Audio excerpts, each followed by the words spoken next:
Buenas tardes con todos. Mi nombre es María Fernanda Gual Murillo, estudiante de la Universidad Estatal Península de Santa Elena, carrera Educación Inicial, curso 1.1. El día de hoy les voy a dar a conocer un ensayo sobre los problemas de la epistemología. El resultado de aprendizaje es identificar la importancia de las posturas epistémicas en la construcción del paradigma educativo del área de la profesión.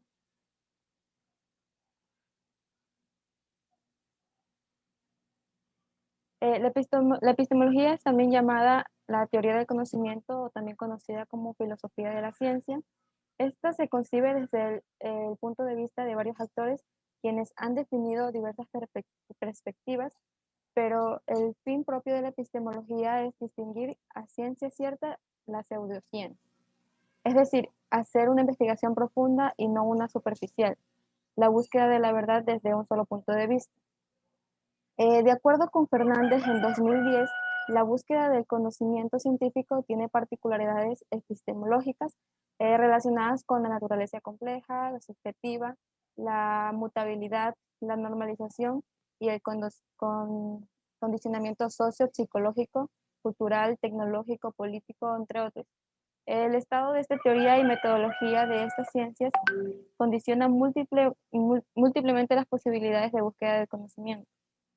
El principal problema que surge de la epistemología es la relación sujeto-objeto. O sea, es decir, se denomina como sujeto al ser cognoscente y objeto a todo proceso fenómeno sobre el cual el sujeto desarrolla su actividad cognitiva. Es así que este problema parte de la relación de quién conoce y quién es cognoscible. Trata de la naturaleza, carácter y las propiedades específicas de la relación cognitiva, así como de las particularidades de los elementos que intervienen en esta relación. Por otra parte, tenemos que Reyes Solís en 2006 menciona que no existe una concepción homogénea y única sobre lo que es la epistemología y sobre su campo objeto de estudio. Más bien, la epistemología es un continuo debate sobre su propio corpus teórico. Podemos hablar en sentido estricto de epistemologías, de diversidad de concepciones. Esta diversidad dentro de la epistemología depende de preconcepciones sobre la ciencia, el conocimiento y los saberes. Depende de las preconcepciones políticas y sociales sobre las que se implican estos saberes y sus aplicaciones y usos.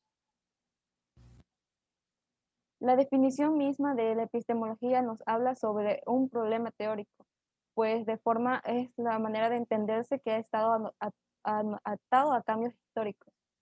Estas sufren trascendentes sociales en el tiempo y pues desde su origen la concepción episteme fue creada para diferenciarse de otras formas para poder entender el mundo, para diferenciarse de la religión, de los mitos y de lo cotidiano, para así esa diferenciación lograr un estatus de verdad, un estatus de logos que se construye desde un tipo de racionalidad que se creía como única. Sin embargo, Reyes Solís en 2006 menciona que en la modernidad que las ciencias se imponen como estructura. Desde allí se puede hablar de epistemología en el sentido de la teoría de la ciencia, teoría crítica y reflexiva sobre la construcción del conocimiento científico. Además, tenemos que la modernidad piensa la epistemología desde concepciones de teoría para las ciencias naturales. Podemos decir que la concepción moderna de la epistemología tiene su base en el debate de los presupuestos de las ciencias formales, como lo es la matemática y la lógica. Teniendo claro que esa era la línea predominante en la modernidad, pero no única. Por todo esto podemos definir que el primer problema epistemológico es la comprensión sobre sí mismo, la comprensión de lo que se entiende por epistemología. Dependerá en mucho de la concepción de epistemología que se esté manejando para definir sus conflictos internos, sus concepciones teóricas y sus implicaciones prácticas. Sin embargo, la epistemología tiene dos problemas principales definidos y estudiados a profundidad.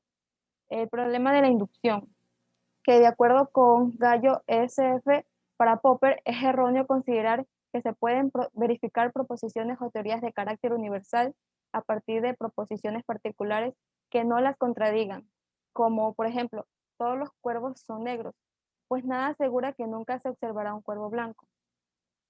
No cree que la mente en el proceso del conocimiento adopte solamente una actitud pasiva y receptiva. Tampoco acepta que el principio de verificación como criterio de sentido. Las teorías no son nunca verificables empíricamente. El criterio de cientificidad para demarcar entre ciencias y pseudociencias solo podrá ser la prueba de falsedad para una teoría, es decir, la comprobación de dicha teoría en circunstancias precisas en las que podría haber sido un obligado a abandonarla. Lo que sucede, por ejemplo, con las teorías psicoanalíticas y marxistas es que tratan de evitar este tipo de pruebas decisivas. De este modo, estas teorías nunca son refutadas por la evidencia de una incoherencia o de un conflicto. Asimismo, este menciona la crítica que Popper propuso a este planteamiento, que se centra en la posibilidad de alcanzar una certeza absoluta en series abiertas, y con ello en la aseveración de que la inducción tampoco podría justificar ningún grado de probabilidad. Como producto de marcado inductivista, Popper propone un programa diametral opuesto, conocido como falsacionismo o refutacionismo, que tiene en las conjeturas y refutaciones sus pilares básicos. Ya no se trata tanto de verificar las teorías como de refutarlas, y en este sentido, Popper abogó por una epistemología negativa, para la que el único sentido del saber justificado sobre el mundo no es saber cómo es, sino cómo no es. Aunque de hecho para que cierta hipótesis es falsa es saber algo del mundo. Por lo tanto, la ciencia puede aspirar a una docta ignorancia. El segundo problema de la epistemología es el problema de la demarcación, pues mencionan que la demarcación entre ciencia y metafísica es considerada por Popper y el Círculo de Viena como una cuestión esencial para la filosofía de la ciencia. El problema de la demarcación se refiere dentro de la filosofía de la ciencia a la cuestión de definir los límites que deben configurar el concepto ciencia. Las fronteras suelen establecerse entre lo que es conocimiento científico y no científico, entre ciencia y pseudociencia y entre ciencia y religión. El planteamiento de este problema, conocido como problema generalizado de la demarcación, abarca estos tres casos. El problema generalizado, en último término, lo que intenta es encontrar criterios para poder decidir entre dos teorías dadas, cuál de ellas es más científica. Disponer de una solución al problema del criterio de demarcación no solo tiene importancia en el ámbito teórico, desde una dimensión estrictamente filosófica, sino que es importante en campos prácticos y cotidianos.